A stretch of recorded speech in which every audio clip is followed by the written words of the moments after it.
Aujourd'hui, je vais faire des mesures de champs électromagnétiques autour des dolmens.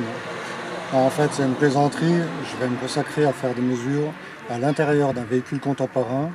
Je vais vous faire voir ce qui se passe au niveau des Bluetooth, comment on peut concevoir d'avoir une communication à l'intérieur d'un véhicule, et puis quelles sont les valeurs qui s'y exercent. Voilà, on voit que tout est désactivé dans mon véhicule. Je vais donc activer son Bluetooth pour communiquer. Et voilà, on entend et on voit qu'il y a une onde qui est produite.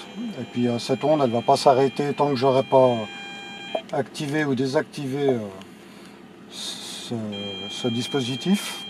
J'ai à peu près une valeur juste avec un Bluetooth de 0,407 volts au mètre. Maintenant, je vais vous faire voir ce qui se passe quand je rajoute le Bluetooth du téléphone, cette fois-ci pour rentrer en communication. Alors, j'ai rajouté donc le téléphone. Cette fois-ci, c'est le Bluetooth du téléphone qui fonctionne. J'ai à peu près 0,760 volts au mètre seul. Donc, je vais rajouter le véhicule. Je vais me mettre en mode attente, comme tous les gens font, c'est-à-dire sans communication. Et cette fois-ci, je vois que dans mon véhicule, sans bouger mes instruments, les deux sources s'additionnent.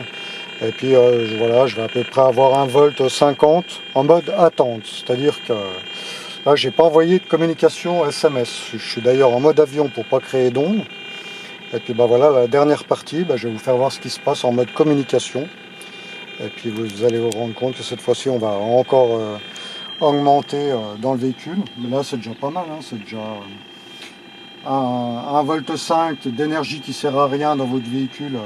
Quand vous êtes un professionnel de la route, c'est quand même ennuyeux. Alors prenez l'habitude d'en désactiver le maximum.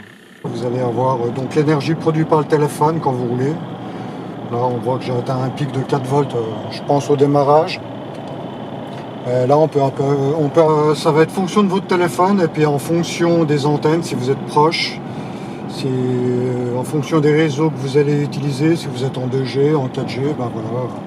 Vous avez de toute façon ce fond de Bluetooth de 1,50 V à peu près dans l'habitacle. Ça vous convient, faites le 1.